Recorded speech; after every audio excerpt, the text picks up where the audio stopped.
Tell me, let's start with at the beginning when you got into teaching. Well, I went to SDSU. I was very excited. My first 2 years of teaching, I was able to go back to the school that I graduated from. And that was so much fun, where my teachers, who I had a good relationship with, were now my colleagues. It was odd, and yet it was fun because I really appreciated them. I did that for a couple years. Then when I started having children, I switched careers I took some adult education so that I would have my adult degree, and then with that, then I was able to teach early childhood family education, and I did that for a number of years. And then when the job came up a couple of times, and finally, the final time, I decided I would apply for the high school. And it was going to be a new experience because it was a big school, and I have loved it ever since. I'm glad I made the change. So what year did you start here at WHS? I started when the construction was going on, and my first graduating class was year 2000. Okay, that's right, because I moved down here in 2000. So, yes. Tell me about how did you decide to get into education? And yes. I loved 4-H. I felt like I learned more in 4-H than I did in school, and I loved everything that I did in 4-H. And so I actually went to SDSU thinking I was going to be an extension agent. Okay. And my advisor at SDSU said, you know, maybe you should go into education. And I thought, education? I like 4-H. And as she said that, she said, well, with education, you can also be an extension agent if there's an opportunity, but with extension, you can only do extension. So I think you'd be good in education. And it was the right decision. I have enjoyed it, and I am glad that she suggested that. Tell me what, when I was in school, it was home ec. Tell me about kind of that whole transition and how that all worked. I did like home economics. I probably didn't take as much home economics in school because, like I said, I did a lot of it in 4-H. And when I went to college, I was happy to be a I liked the home economics. I thought that was I like the name home economics. It kind of brings in everything. But with more men more guys in the class and everything, home economics got to be where it originally started was to teach women the chemistry of cooking and the safety of cooking and everything, and they really focused on women with home economics. So they thought by changing the name to Family and Consumer Science, it would make men more comfortable in taking the courses. And a lot of times I do have more men than I do women in the class, and so it is fun.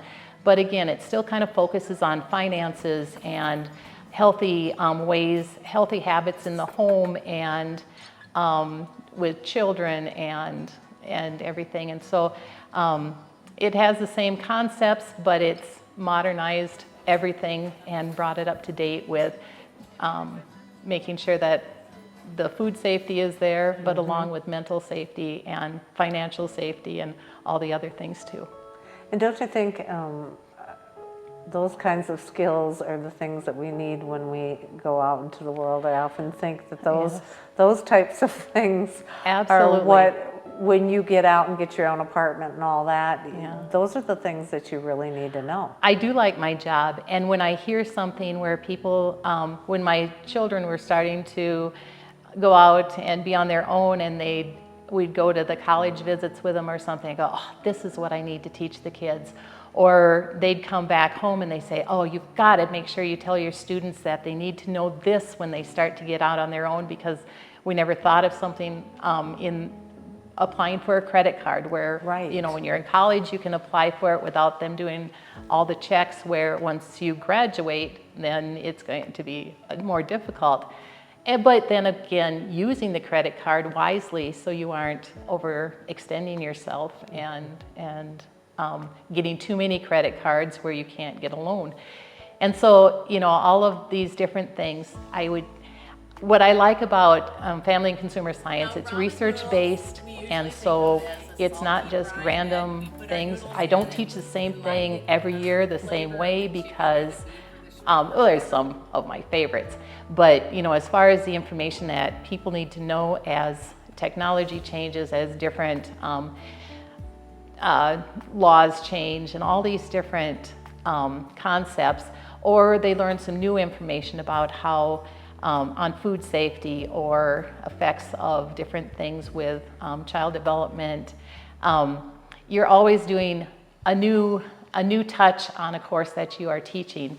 And so that's what I like. It changes constantly. I don't think I could teach the same thing. Right, like math, that's always math. I love math. I like to bring math into the family and consumer science, but to do the same thing, mine changes every year. Right, so, it's an ever-changing curriculum because it's ever-changing in that's society. Right, that's right. That's what we makes need it to fun. know and what. Yes, yes. Tell me one of the, I know some of the fun things that you do just by being across the hall from you for a while. The Santas, the Mrs. Santa, those types of things. What's your favorite lesson to teach? Oh, that's difficult. There's favorite parts of each lesson. Sure. I enjoy, you know, in the sewing, I enjoy seeing a student who comes in and has no idea what to do with a sewing machine to finishing up with a project that they can be proud of. That brings me a lot of joy. And in the foods classes, I learn a lot from the students. We have such a valuable community of knowledge. And so I feel like I teach them the basics, the skills, the sanitation, and everything. They teach me about the cultures and the different foods, what's in the grocery store. We're getting ready for contests now, and the students wanted some ingredients, and I said, here's the deal. Take a picture of what you want so I get exactly what you need, and I know how to look for it in the grocery store. It makes it easy for me to shop, and then I learn a little bit about the flavors that they are able to bring out with the ingredients that they choose. And it's just been a fun sharing experience. And I always encourage the kids, make sure you are getting your recipes from your grandparents, from your parents, because it's one thing that I just took it for granted that grandma would always be around, and I wish I would have written down the recipes. Now when I get the recipes, they say, oh, it's just a little bit of this and a little bit of that. And I said, write down the amount, because it'll be hard to explain to the next generation. That this experience of all the different cultures is something you might not have gotten in some other communities around here. Absolutely, absolutely. It has been just not traveling around much. My family would travel to Europe when I was young, but I haven't really gone to too many different countries. And so I learned through the students about different countries, or they go back and I'll give an assignment. Well, you should take pictures of the food that you eat. Take pictures of the kitchen where your relatives at that place work. And it is just, I feel like I've traveled there with them, because I make them tell me a lot about what they did when they were back in the old world with their families there. Right. That's great. So you learn, and you learn from them, and that's teaching, though, isn't it? It is. I mean, it's teaching and learning, and being able to do things that I would not have done 25 years ago. Right, right. Tell me what you think the biggest change in education has been in your time here. The biggest change has definitely been the use of technology in teaching. When COVID hit, it forced you to do some to put your lessons out there, to use the technology to survive through COVID. And some of the things, the lesson plans that I used during COVID, I thought that was really a good idea. And so I continue to use them, using the technology to set up the lessons so that when a parent calls in that their child is sick, and you can just say, I have the platform already, they just have to log in, and that is the work that they missed, instead of having to go to the copy machine and make copies of everything. And it has saved me a lot of time.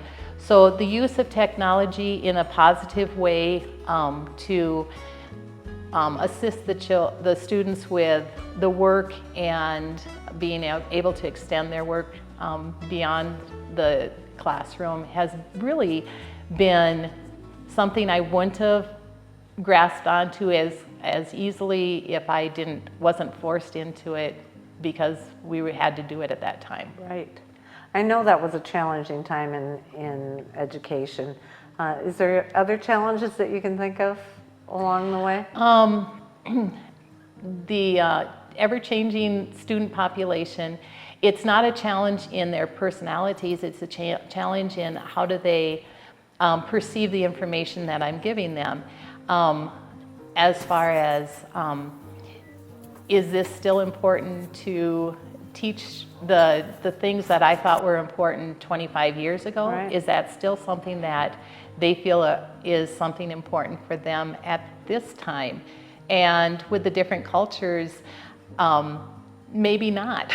Right. Maybe Right. the way that I teach it or my background isn't the same as what their background is, and so that information is not what's going to help them survive. They need other information.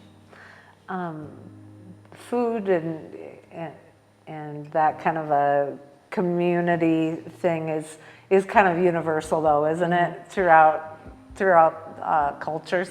It is a way, and again, with the different cultures in Worthington, I always say, if you don't know what sticky rice is, why? It is something that was brought into our community, and my grandma would have said, if I said my students like sticky rice, she would have said, my dear, teach them how to cook rice. It shouldn't be sticky. And so when the community comes in and everybody says, I love sticky rice, it's a totally different thing we would have never thought of until we had some immigrants come in and teach us about it. Right, there was only one way to make rice that was And not it was not sticky.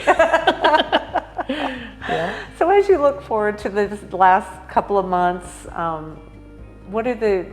and beyond, what are the things you think you'll miss most? The lessons that I taught. I go through the files and it's like, I just really like this one. Maybe I'll just save it. Maybe I'll do some teaching outside of the classroom and I'll still use this lesson plan. And then I think of where am I going to get a group of people where I can do this lesson with. And there's certain things that it's like, I really liked telling kids this. I really felt they needed to know it. And that's what I'll miss. Yeah, and that's emotional. It sounds like, yeah, it is. Yeah. Because it's part of who you are, and Yeah. where do you find an outlet for that? That's right. That's But right. you'll have time on your hands. What are you going to do besides find another community to teach? I say I'll pop up my Mary Poppins umbrella and see where the wind takes me. I will find other ways to teach because I do like teaching. I have grandchildren who are going to have my lessons because I will continue to teach with them. I'm looking forward to working with different groups maybe and getting things done at home that I haven't taken the time to do, and maybe doing some things for myself that I don't really take the time to do. Well, good luck with that, and thank you you. so much, Bonnie, for Thank your years here with us, and on behalf of the staff and the high school, the district, thank you so much. Thank you. It's been fun.